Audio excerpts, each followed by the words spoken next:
जय जय श्री राधे। आप सभी का मेरे स्पिरिचुअल माइंड डायरी चैनल पर हार्दिक स्वागत है। आप सभी पर मेरी राधा रानी जी की कृपा, मेरी राधा सरकार की कृपा हमेशा बनी रहे।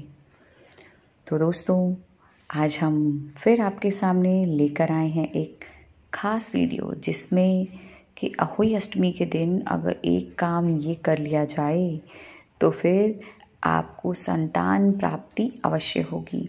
एवं अहोई अष्टमी पर संतान प्राप्ति के लिए कौन सी व्रत कथाएं करें, कौन सी कहानी पढ़ें, तो हम इस वीडियो में हम इन्हीं व्रत कथा के बारे में शुरुआत करते हैं। लेकिन उससे पहले आप सभी को खूब खूब अहोई माता की, अहोई अष्टमी की शुभकामनाएं।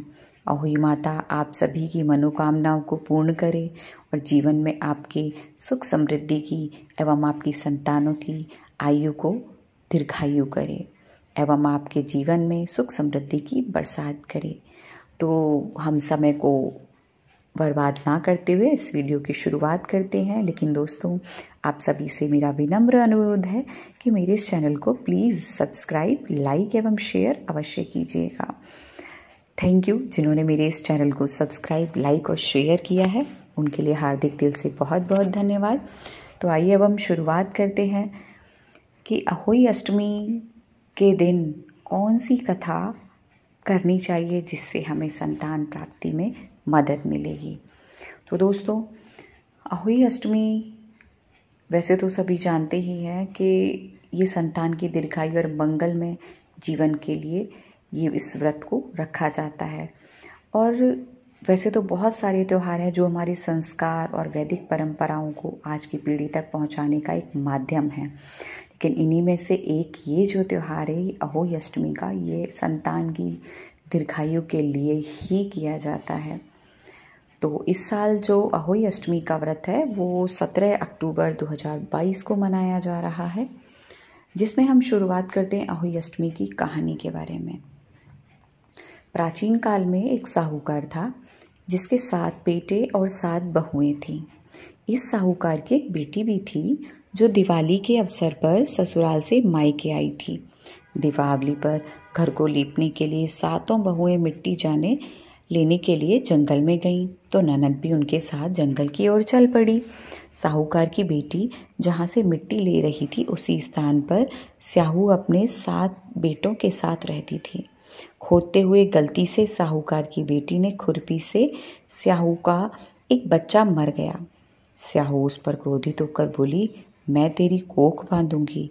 स्याहू की यह बात सुनकर साहूकार की बेटी अपनी 7 भाभियों से एक एक करके विनती करती है कि वह उसके बदले अपनी कोख बंधवा लें।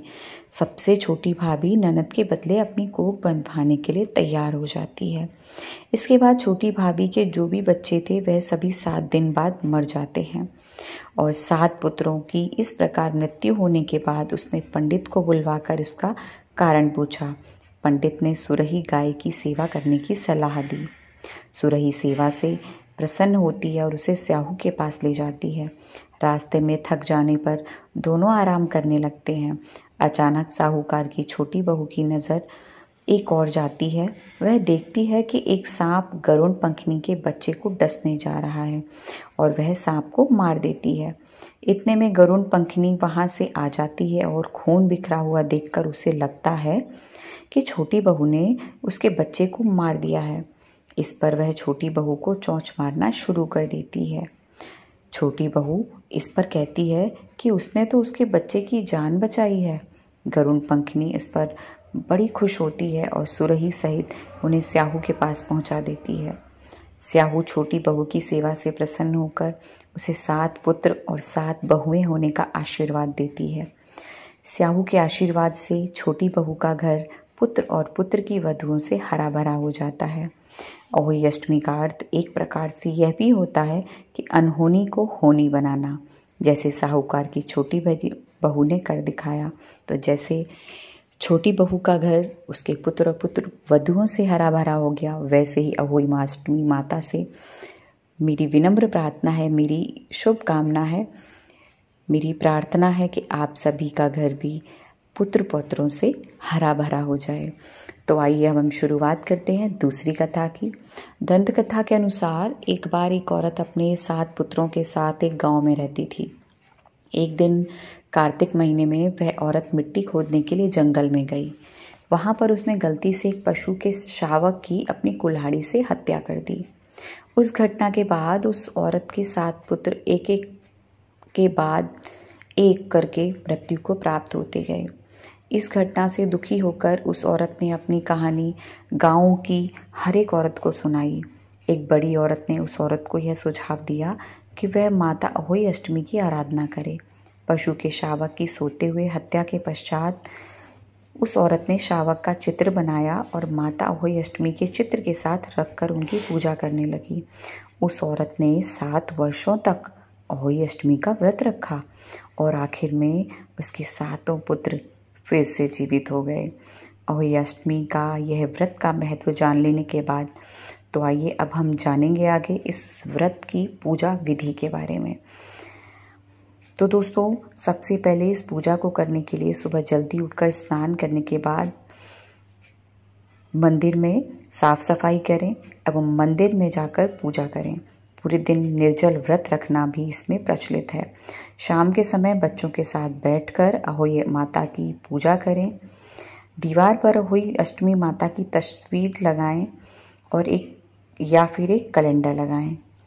कैलेंडर लगाने के बाद माता की अठावरी से पूजा करें, कहानी कहें और ये पूरा दिन जो निर्जल व्रत रखा था, अब शाम को तारा निकलते ही उसको जल व खाना अर्पण करके ही व्रत खोल लें। अहोई अष्टमी की पूजा सामग्री में चावल, रोली, मोली या धूप की नाल, ये सभी चीज़ें शामिल हैं। तो दोस्तों, कि अहोई अष्टमी माता हमारी संतान की लंबी आयु देती है, हमारे घर को सुख समृद्धि से भर देती हैं। तो कार्तिक माह के कृष्ण पक्ष की जो अष्टमी तिथि को अहोई अष्टमी का व्रत रखा जा रहा है।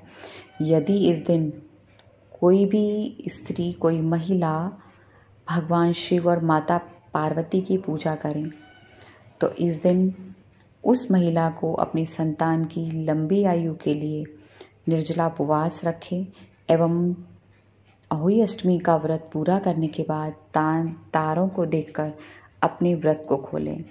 यदि कोई भी महिला इस दिन निर्जला व्रत रखकर भगवान शिव और माता पार्वती का व्रत करती है, उन्हें अभिषेक करती है, उनकी पूजा करती है, तो उन्हें उनकी कृपा प्राप्त होती है और वे प्रसन्न होकर भक्तों की सभी मनोकामनाएं पूरी करते हैं। धार्मिक मान्यता है कि इस दिन अहोई अष्टमी का व्रत तभी पूरा माना जाता है जब पूजा के बाद अहोई माता की आरती की जाती है। तो इस दिन माँ की आरती करने से व्रत के पूर्ण फल की प्राप्ति होती है। तो इसी के साथ मैं अपनी वाणी को विराम देती हूँ और अहोई माता से प्रार्थना करती हूँ कि आप सभी का घर भी पुत्र पुत्रों से हरा भरा रहे, आपका जीवन सुख समृद्धि से भरा रहे। जय जय श्री राधे, जय जय श्री कृष्णा।